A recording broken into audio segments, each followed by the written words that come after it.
BRS లో చేరారు ఒడిషా మాజీ సీఎం గిరిధర్ గమాంగ్. ఆయనతో పాటు పలువురు ఎమ్మెల్యేలు బీఆర్ఎస్ లో చేరారు. పార్టీ కండువా కప్పి ఆహ్వానించారు సీఎం కేసీఆర్. ప్రస్తుతం కేసీఆర్ మాట్లాడుతున్నారు. లైవ్ చూద్దాం. तोड़ो पोड़ो, जाति के नाम पर, धर्म के नाम पर, कई अन्य प्रकार से समाज को विभाजन करो, अपना काम निकालो, बस चुनाव जीत जाओ। चुनाव अगर जीतते हैं, कोई पार्टी जीतता है, किस लिए लेता है? चुनाव जीतने का लक्ष्य क्या होता है? पार्टी बनने का भी लक्ष्य क्या होता है? जनता का सेवा करना चाहिए, देश का उन्नति करना चाहिए, देश का उद्धार होना चाहिए। भाइयों, मैं ये एक बात कहता हूं, उड़ीसा के महानदी में कितने पानी है?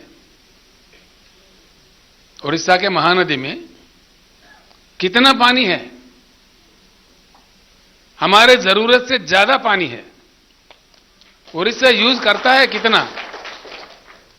25%, 30% हम यूज करते हैं, बाकी 50 साल से बह रहे हैं समुद्र में। हमें पीने का पानी नहीं है।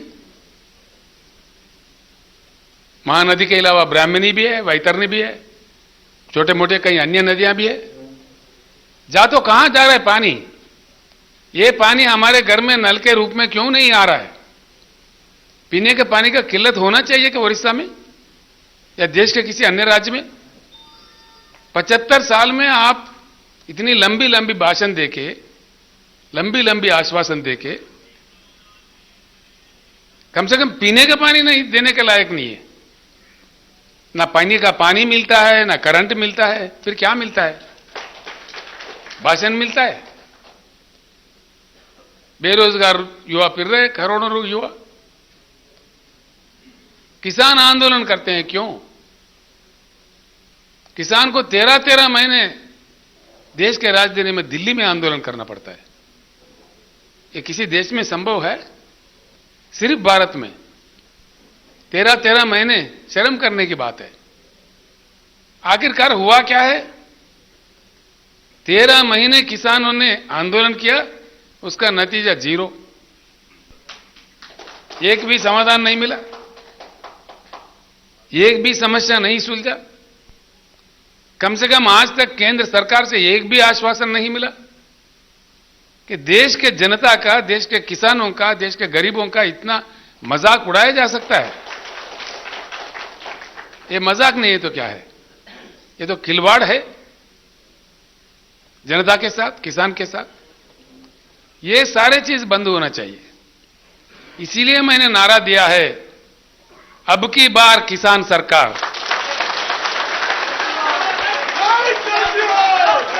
किसान हल चलाना ही नहीं, कलम चलाना भी सीखना चाहिए। आगे चुनाव में हमारा यही नारा होगा। काफी एमएलए हम बना चुके हैं, एमपी बना चुके हैं, मंत्री, मुख्यमंत्री, प्रधानमंत्री, क्या क्या नहीं बनाए। अब हमको ही, किसानों को ही एमएलए बनना है, एमएलए चुनना है और देश का कलमदान संभालना है। चलो तब हम देखते हैं कैसा पानी समंदर से नहीं जाते हुए भूभाग में कैसा नहीं आता, पीने का पानी भरपूर पेट भर पानी कैसा नहीं आता। मैं एक मिसाल देता हूं भाइयों, आप लोगों को, बहनों। 8 साल पहले तेलंगाना में भी बड़ी किल्लत थी, बिजली का भी, पीने का पानी का भी, सिंचाई का पानी का भी। हर चीज के लिए हम भी यहां तरसते थे। जो मन से काम किए, आज यहां पूरा समाधान मिल गया। तेलंगाना के हर घर में, वो आदिवासी हो, बंजारा हो या बंजारा हिल के अमीर हो, सभी को एक ही तरह का पानी हर घर में नल के साथ, पूरे घर में, तेलंगाना के 100% घर में शुद्ध पानी, पोर्टेबल वाटर मिलता है। अगर ये बात तेलंगाना संभव में है, तेलंगाना में संभव हुआ है, बाकी पूरे देश में क्यों संभव नहीं है? अगर ये यहां हो सकता है तो उड़ीसा में क्यों नहीं होगा? राजस्थान में क्यों नहीं होगा? मध्य प्रदेश में क्यों नहीं होगा? देश के किसी अन्य जगह क्यों नहीं होगा? ये धन की बात नहीं है। अब देखिए, महाराष्ट्र राज्य में सबसे ज्यादा आत्महत्याएं किसान कर रहा है आज के समय में। अखबारों में पढ़ते हुए शर्म से हमारा सर झुक जाता है। क्या महाराष्ट्र के पास धन की कमी है? तेलंगाना तो महाराष्ट्र से कमजोर है। यहां किसान के आत्महत्या हमने बड़ी प्रयास करके, कृषि क्षेत्र को खड़ा करके, थोड़ी सुधार लाके यहां आत्महत्या हमने बंद किया। यहां से जो माइग्रेशन था, पलायन था लोगों का, 50% लोग पलायन होते थे महबूबनगर जैसे जिले से, सारे वापिस आ गए, सारे ही लोग वापिस आ गए। और आज किसान तेलंगाना का आत्महत्या नहीं कर रहे, बिल्कुल नहीं कर रहे, अपने सर उठा के जी रहे हैं। ये तेलंगाना में संभव है तो महाराष्ट्र में क्यों नहीं, उड़ीसा में क्यों नहीं? ये धन की बात नहीं है, मन की बात है। धन की कमी नहीं है, मन की कमी है। इच्छा शक्ति होना चाहिए, राजनीतिक इच्छा शक्ति होना चाहिए, पॉलिटिकल कमिटमेंट होना चाहिए। इसीलिए भाइयों मैं कह रहा हूं कि चुनाव में जनता जीतने की प्रक्रिया शुरू करेगा, वो परिवर्तन लाएगा भारत राष्ट्र समिति पार्टी। उस परिवर्तन के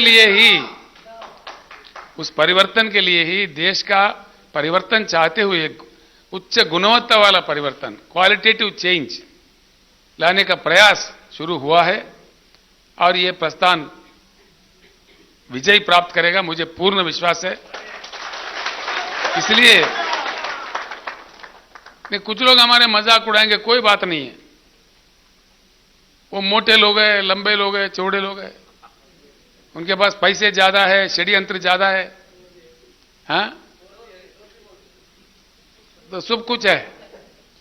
हो सकता है हम गरीब है, लेकिन हमारे साथ न्याय है, उनके साथ वो नहीं है।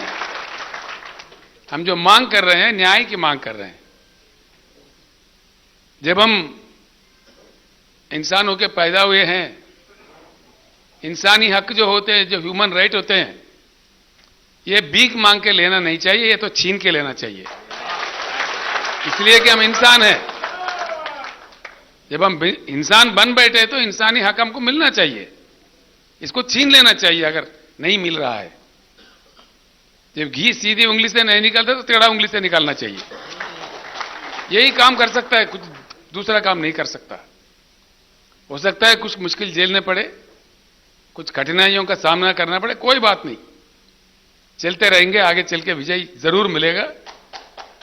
एक ईमानदार सोच से पूर्ण देश का परिवर्तन चाहते हुए मैं एक दो बात करके अपनी बात समाप्त करता हूं। बिजली की कमी नहीं है देश में। स्थापित विद्युत शक्ति देश में 4 लाख मेगावाट से भी ज्यादा है। देश ने आज तक कभी 2,10,000 मेगावाट से ज्यादा इस्तेमाल नहीं किया। उड़ीसा में ही कहीं है बिजली घर बने। कितना सुंदर कोयला मिलता है अपने तालचेर में, ढेंकनाल में, कितना जबरदस्त कोयला मिलता है। इतना ज्यादा कोयला खदान रखते हुए ओडिशा में बिजली की किल्लत क्यों भैया, समझ में नहीं आता। इसके लिए हमको अमेरिका से भीख मांगनी है, किसी के सामने हाथ पसारने हैं, फिर इसके लिए भी हमें क्यों भीख मांगना पड़ता है? इसमें भी क्यों शॉर्टेज होता है? जो संपत्ति, यही कह रहा था, संपत्ति हमारे पास है। हमारे तालचेर में, हमारे ढेंकनाल में कितना जबरदस्त वर्ल्ड क्लास कोयला है। तो क्या हो रहा है उस कोयला का? आज जो नीति चल रही है देश में, जो जहां नुकसान आता है ठोक दो जनता पे।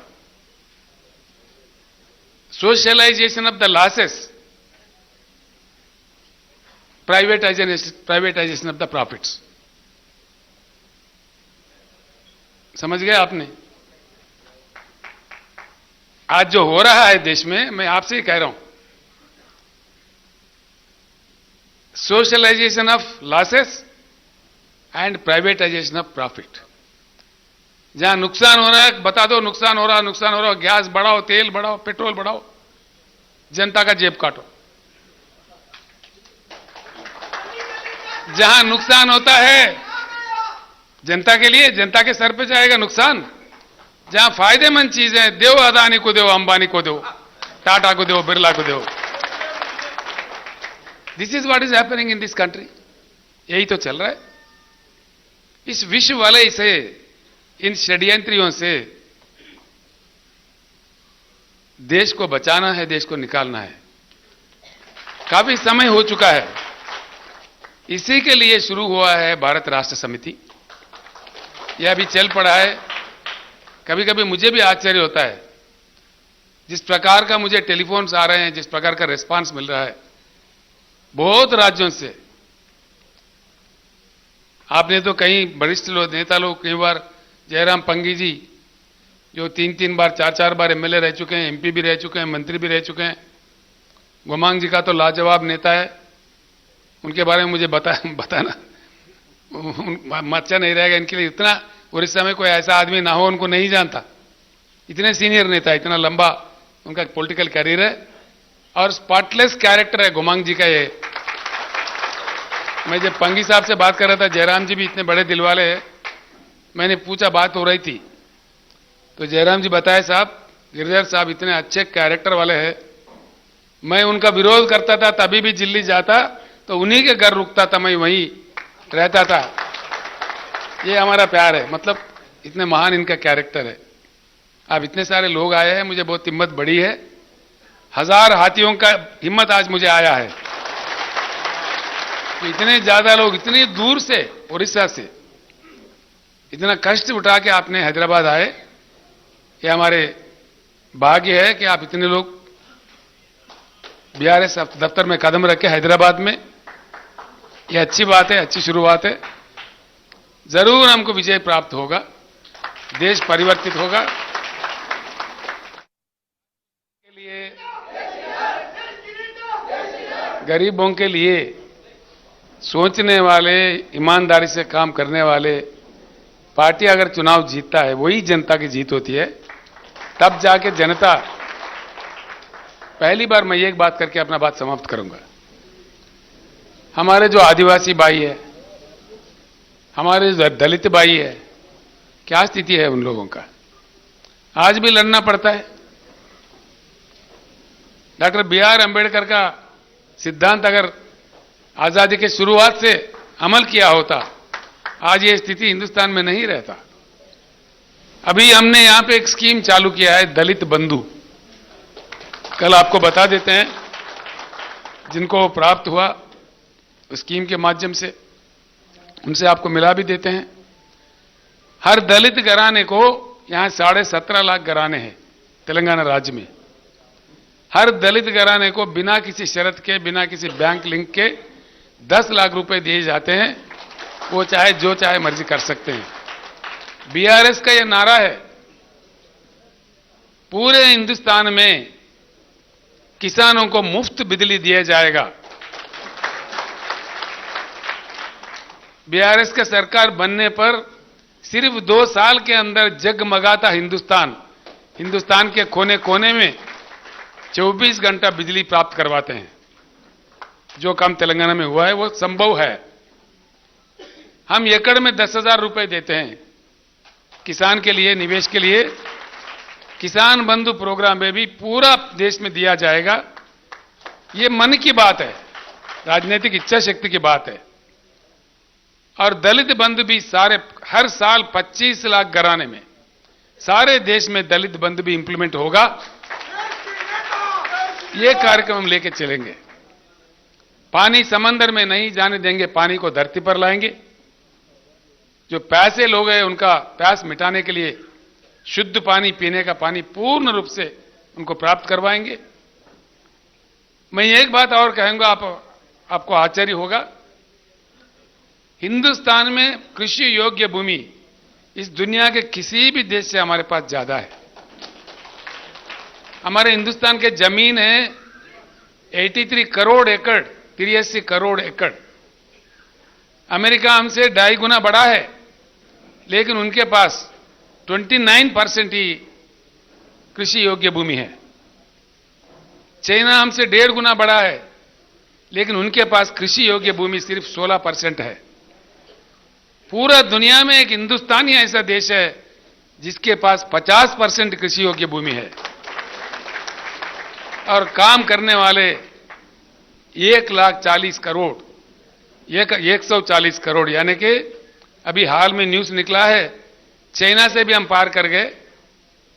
पूरा दुनिया में सबसे ज्यादा आबादी हमारे देश में ही है। तो इतने ह्यूमन कैपिटल भी है, जमीन भी है, नदियों में पानी भी है, सूरज अच्छा खिलता है, सोलर इंसिडेंस भी है। फिर किसान क्यों रोए? फिर किसान क्यों धरना करे? फिर किसान को सही क्यों दाम नहीं मिले? किसान के पैदावारी क्यों खरीदा नहीं जा रहा है? इन समस्याओं का समाधान 75 साल के बाद भी नहीं निकले तो क्या हम चुप बैठेंगे, देखते रहेंगे? कुछ संघर्ष करेंगे। हमें तो संघर्ष करने ही है। वो संघर्ष करने के लिए हमको एकमुठ होना चाहिए, एकजुट होना चाहिए, वज्रमुठ होना चाहिए, वज्र संकल्प लेके इस युद्ध में जीतना चाहिए ताकि सभी लोगों को राहत मिले और एक सुहान भारत, एक महान भारत जो बीआरएस का सपना है, हर भाई का, हर बहन का, हर दलित फैमिली का, हर आदिवासी लोगों का कल्याण हो जाए और सब खुश रहे, एक ऐसे भारत का सपना हम देखते हैं।